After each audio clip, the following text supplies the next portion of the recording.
श्री श्री 1008 श्री युवराज स्वामी रामकृष्णाचार्य जी महाराज को social media पर follow करके दिव्य सत्संग का आनंद प्राप्त करें। तिरुपति तिरुमला में सब दर्शन करने जाते हैं भगवान वेंकटेश का। उन भगवान वेंकटेश का नाम श्रीनिवास है। और हमारे यहाँ श्री रामानुज संप्रदाय में भगवान के ऐसे लीला चरित्रों को ध्यान में रख करके आचार्य ने बताया कि भगवान का यह सौलभ्य गुण ही तुम्हारे काम आने वाला है। यद्यपि भगवान अनंत गुणों की खान है, सागर हैं, लेकिन जीवात्मा अनंत का पार नहीं पा सकता ना। पार तो भगवान के सौलभ्य का भी नहीं पा सकता, भगवान की सरलता का पार भी नहीं पा सकता।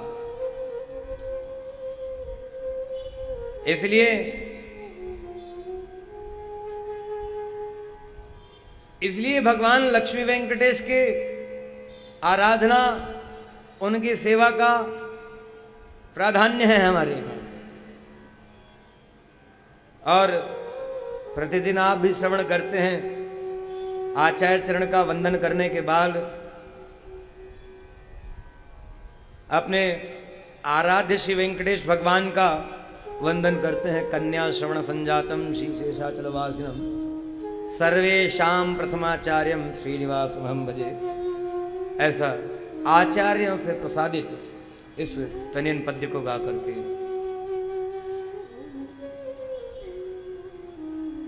श्रीनिवासमहं भजे। ये ऐसा नहीं है कि राम अवतार में अथवा वेंकटेश अवतार में ही भगवान ने जानकी जी के इस अनुग्रह गुण को, आचार्य जन बताते हैं कि भगवान में निग्रह गुण भी है। मतलब जीवात्मा के दोष को देख करके भगवान उसको दंड देने का विचार कर लेते हैं, लेकिन माता लक्ष्मी जी में, श्री जानकी जी में यह निग्रह का गुण है नहीं। इनमें सर्वथा अनुग्रह गुण ही है। तो जब कभी किसी अपराधी को क्षमा करने की बात आती है तो भगवान पहले सहमति चाहते हैं, सिफारिश चाहते हैं कि लक्ष्मी जी यदि कहेंगी, उनकी सहमति वो चाहती हैं कि इसको क्षमा किया जाना चाहिए तो ही क्षमा करेंगे, नहीं तो नहीं होगा।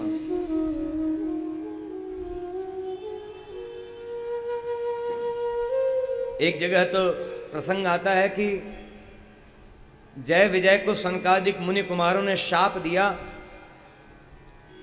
कब? जब अभिमान के कारण इन्होंने सनकादिक मुनि कुमारों को भगवान का दर्शन करने के लिए जाने से रोक दिया। कहा ये तमोगुणी काम कर रहे हो, वैकुंठ में इसका काम क्या है तमोगुण का? तुम में कहां से आया तमोगुण? ये लीला है भगवान की। क्यों ली भगवान ने ऐसी लीला क्यों की? तो शाप दे दिया मुनि कुमारों ने, राक्षस योनि में जाओ जो तमोगुण प्रधान योनि है।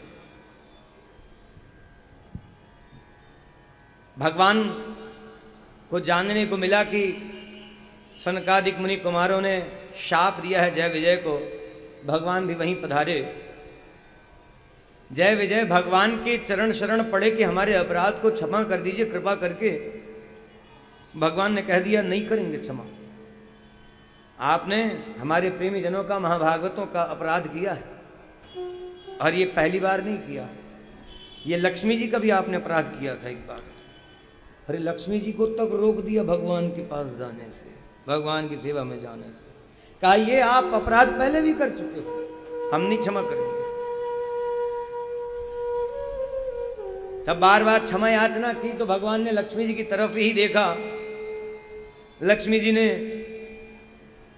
सहमति प्रदान की। लक्ष्मी जी के कहने से भगवान ने फिर मुनि कुमारों से कहा कि आपने दंड विधान किया है, निश्चित रूप से इनकी शिक्षा के लिए आवश्यक ही है, लेकिन इसमें यदि आपकी कृपा हो तो कुछ संशोधन हो जाए। तो भगवान के अभिमत को जान करके मुनि कुमारों ने कह दिया ठीक है, 3 जन्म के लिए राक्षस योनि में जाएंगे।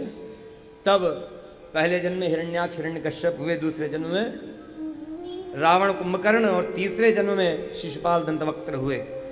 तीसरे जन्म में जाकर के कल्याण हुआ जब भगवान के श्री सुदर्शन चक्र से सिर काटा गया, तब इनका कल्याण हुआ।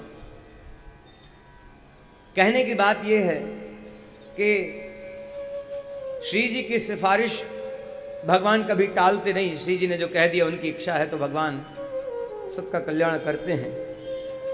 और नारद जी इसी रहस्य को जानने वाले गुरु हैं। तो गुरु श्री नारद जी ने इस अपराधी जयंत के अपराध को क्षमा कराने के लिए मार्ग सुझाया, रास्ता सुझाया कि तुम्हें यह करना पड़ेगा। सो जानकी जी के शरण में आकर के पड़ा। जानकी जी ने भगवान के चरणों में डाल दिया और हाथ जोड़ करके प्रार्थना की, आपकी चरण शरण हो रहा है, आप रक्षा कीजिए, इसको क्षमा कर दीजिए। भगवान ने कहा, इसने जो अपराध किया है शिक्षा तो मिलनी ही चाहिए। उस शरसंधान में हुआ क्या, एक तिनके को चलाया था भगवान ने। यद्यपि भगवान को तिनका भी चलाने की जरूरत नहीं है, भगवान संकल्प मात्र से सबका संहार कर सकते हैं। इसलिए तो अघटन घटना पटी ऐसी बोले जाते हैं भगवान।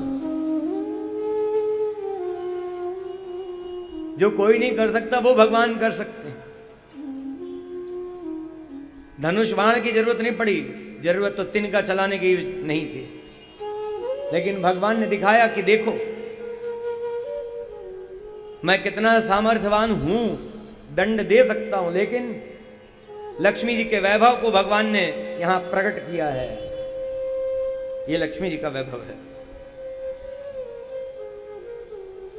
और यह दयालुता, कृपालुता, यह क्षमाशीलता लक्ष्मी जी की जो है, इससे ही तो भगवान का चरित्र प्रकाशित हुआ। इसलिए श्री वाल्मीकि जी कहते हैं, यह रामायण रमा का चरित्र है, जानकी जी का सुंदर चरित्र है रामायण।